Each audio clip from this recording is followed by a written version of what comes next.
Hey, it's Dr. Charles, aka CoachMD. In my over 30 years of medical practice, I have made it my goal to help you create a great life by achieving a strong mind, a healthy body, and an unshakable spirit. What I want to talk to you today about is Elizabeth Holmes and Theranos. Now, some of you may be familiar with this. I don't know if a lot of you are as familiar with it as I am. My paths crossed with Theranos very briefly about 8 or 9 years ago.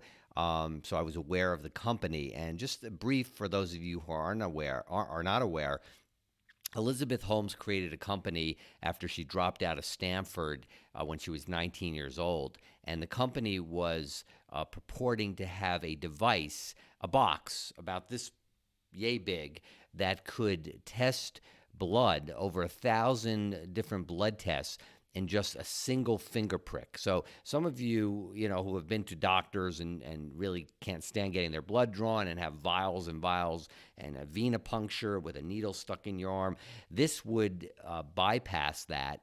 And just with a little finger prick, you could get 1,000 different blood tests. And that's what she purported, and that's what she sold. She basically said, or very strongly implied, that she had that device already up and running when she went to investors to try to get money.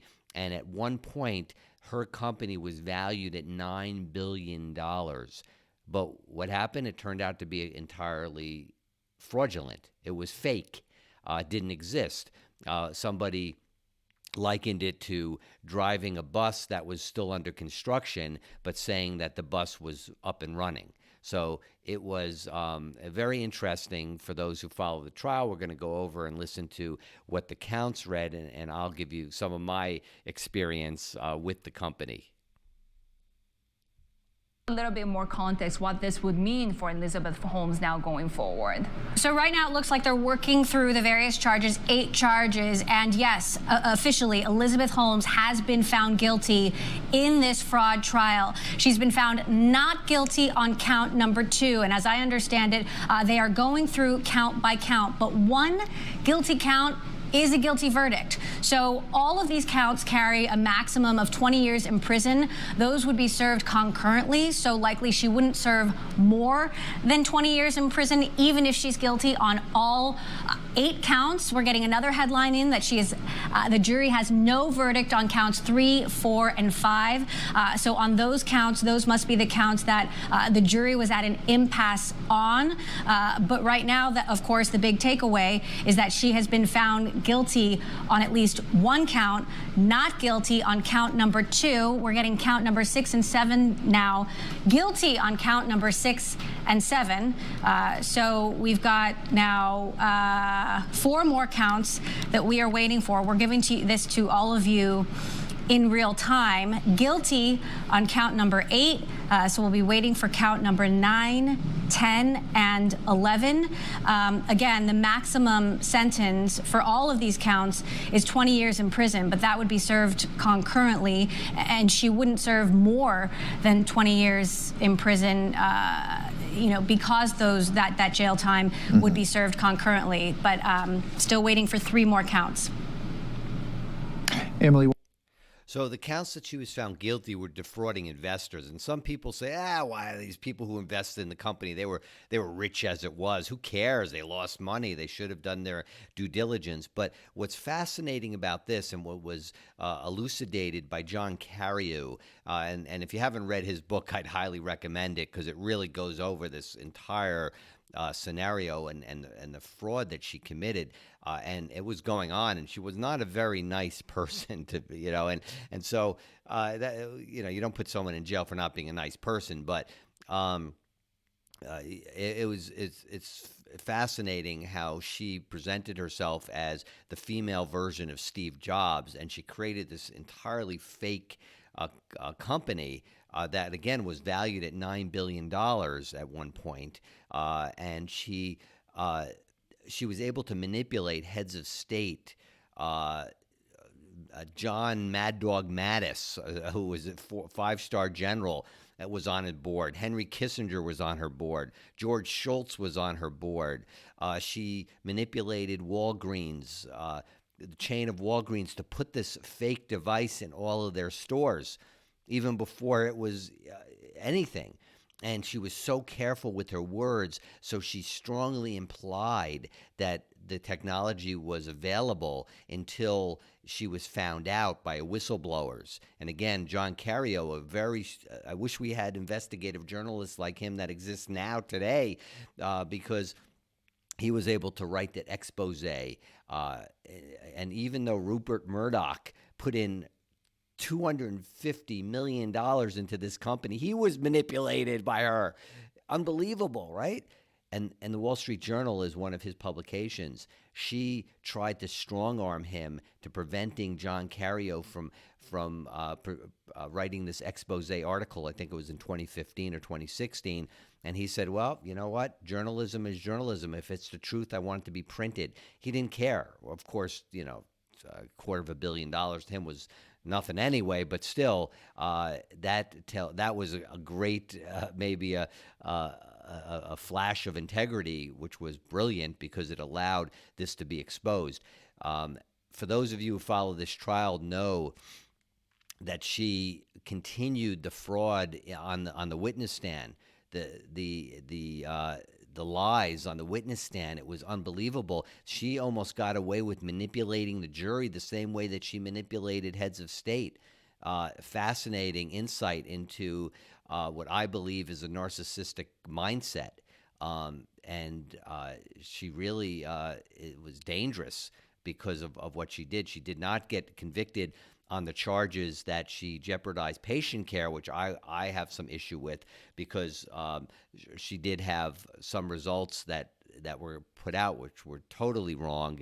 But anyway, let's listen a little bit more.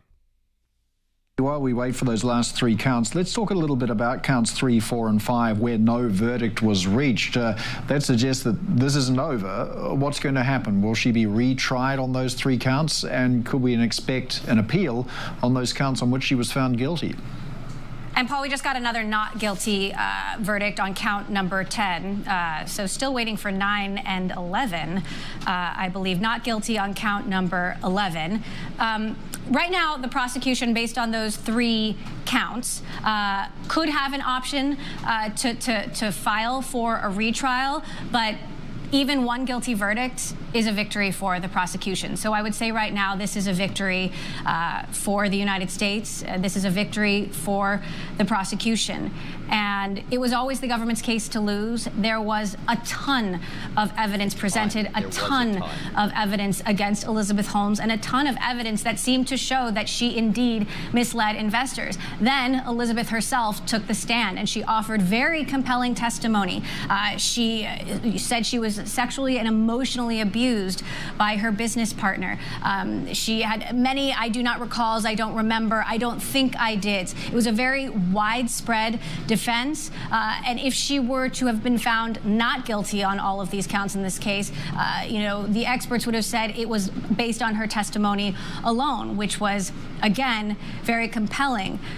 Compelling, yeah, manipulative, very manipulative. And it's very interesting how Bernie Madoff, when he was caught with his, tail between his legs, so to speak, he admitted his fraud. She never admitted her fraud. She dug her heels in and completely continued to not recall at the right times in the testimony.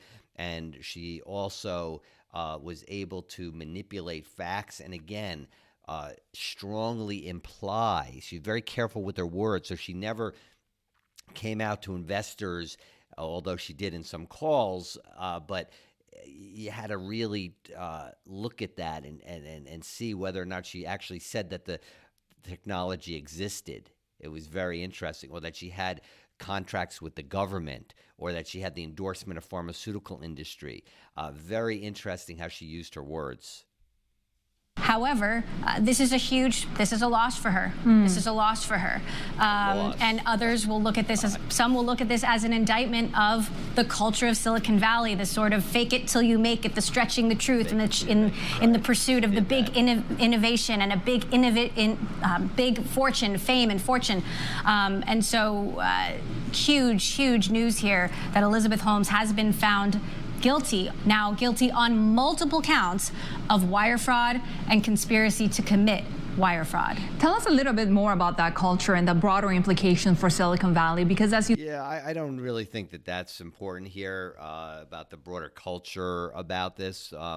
It makes me very sad. It makes me sad to the individuals who are so driven by their power, because it's less about the money, it's more about the power and being in control. And she evidently wanted to be, again, the female version of Steve Jobs, with all that entailed or represented.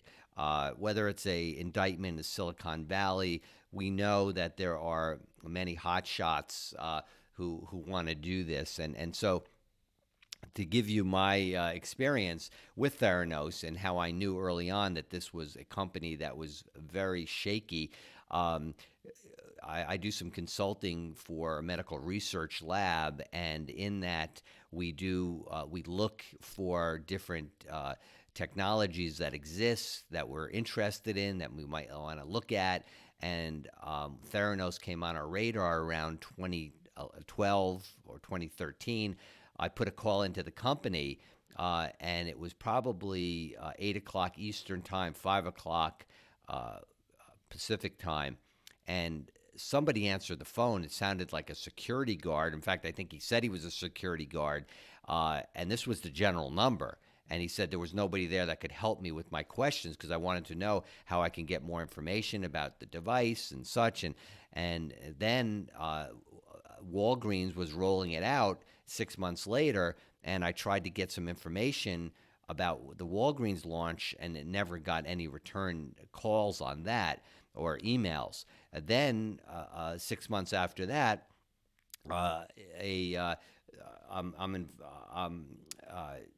participate in an email string from a lot of scientists on anti-aging and longevity, and the leader, the head of that out of UCLA, we had a conference call, and he was telling me how he likes to sometimes put himself in experiments and in self-experimentation, and one of he was in research. He enrolled himself in a research project, and he was so happy to tell me that they were using the Theranos platform.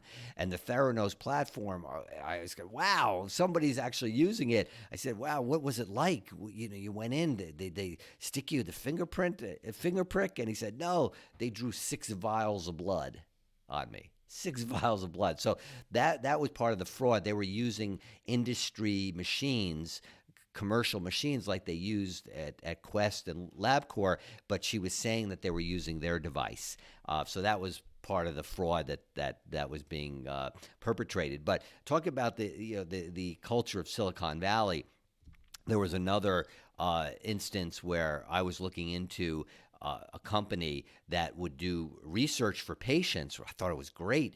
You would pay this company maybe upwards of $10,000, but if someone had a serious disease and couldn't get any information, they would pay this company $10,000, and their research would dig in and try to get all the research that was available for this particular ailment and possible potential treatments or whatever. So it might be a good investment for somebody who had the resources and really wasn't getting answers from their doctor. So I looked into this company, and me and another person met with them in an apartment in Manhattan, okay? And in this apartment in Manhattan, it was very interesting. There was the CEO of the company, who was probably about 24 years old, and he was sitting in a corner. And then there were his minions, about 5 or 6 scientists who were on his board, who would be assigned to speak with us. So he wouldn't speak with us. So if you know, if you could just picture Jack Dorsey, that kind of figure from Twitter. That's the kind of person this guy was, and he looked a little bit like that person. He was sitting in the corner, and they had raised money from Peter Thiel, who the founder, of PayPal and that. So they had raised some money, okay, Silicon Valley money, probably a few $1,000,000 for this company, and this is what it was. It was these young people who, with Ivy League pedigrees, who presented themselves as these superstars and had these power trips. And here I was a doctor for, at the time, over 20 years, and with a business person who was very well known in his industry, and we were looking into this. And the CEO sat in the corner, not even wanting to speak with us, and assigning the appropriate people to talk with us. Very weird, right? But that is part of this mentality of Silicon Valley, with some people who are so enthralled and so taken over by this power trip. So let's skip ahead a little bit and see a little bit more about this discussion about Elizabeth Holmes particularly. Here among founders. However, most of the time they're not called on it. They are not prosecuted. Very, very few cases like this actually go to trial. Emily, for those viewers who are perhaps not... Yeah, but you can't say that. This was so bad. I don't know that there are things going on in Silicon Valley that are this bad. I mean, this was an incredible fake job. I mean, really. Yeah, just incredible. I'd encourage you to read more on it. It's just mind-boggling. Familiar with the background of this case, can you tell us what it was about and give us some examples of that over-optimistic salesmanship that occurred? Elizabeth Holmes claimed that Theranos technology, that Theranos' blood testing machine, could conduct over 1,000 tests, when in actuality it can conduct maybe a dozen tests. The other tests were conducted on traditional machines that didn't use Theranos technology at all. She claimed Theranos was being used on the battlefield to test the blood of soldiers. She claimed that contracts with companies like Safeway and pharmacies like Walgreens were going to reap millions and millions of dollars in a short amount of time. There are recordings of her speaking with a Fortune News reporter, Roger Parloff, where she most definitely stretches the truth. There are recordings of her speaking to investors where she most definitely stretches the truth, and some would argue outright lies. And this jury has decided that she is indeed guilty of misleading investors on multiple counts. Now, as I understand it, Elizabeth Holmes today will be leaving the courtroom. The sentencing will come later. But I do want to emphasize. She was on Mad Money with Jim Cramer. For those of you who know it, you should go back and look at those tapes. Those are crazy, really. She now faces up to 20 years in prison. Even though she's been found guilty of multiple counts, guilty on multiple counts, those sentences will be served concurrently. She likely won't serve more than 20 years in prison. And in speaking with various legal experts, that sentence will likely be reduced. What do we know, Emily, at this point of what's happening to her one-time romantic partner and former president of Theranos, Balwani? Sunny Balwani, his trial is coming up in February. Elizabeth Holmes will likely not be a witness in that trial, though now with a guilty verdict, we'll have to talk to legal experts about the potential of that. His case will be a completely different case, much more focused on technical, financial, and scientific arguments, not touching on the sort of physical and emotional and sexual abuse that Elizabeth Holmes has alleged. It is a totally separate case. It is coming up in February, and I would say that a guilty verdict for Elizabeth Holmes does not bode well for Sunny Balwani. If a jury has come to this conclusion about Elizabeth's involvement, given how closely they worked together, it's going to make this an uphill battle for him. Yeah, very interesting.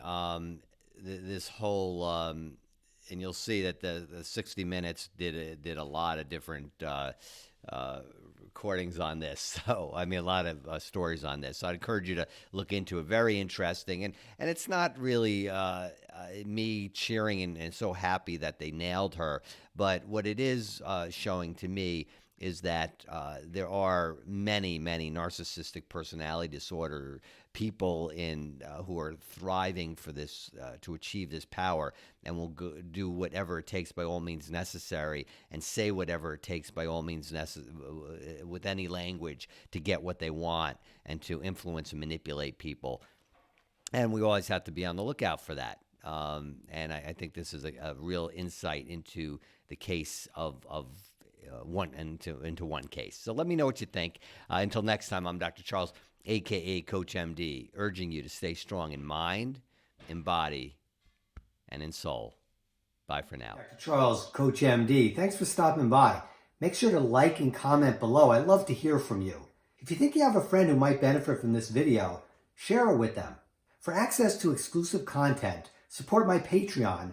There you'll get private access to videos, meditations, health tips, even relationship and financial tips. You'll have a say in what I produce and be able to participate in a monthly call with me. Don't forget to follow me on Facebook, Instagram, and Twitter, and subscribe to my YouTube channel. See you soon.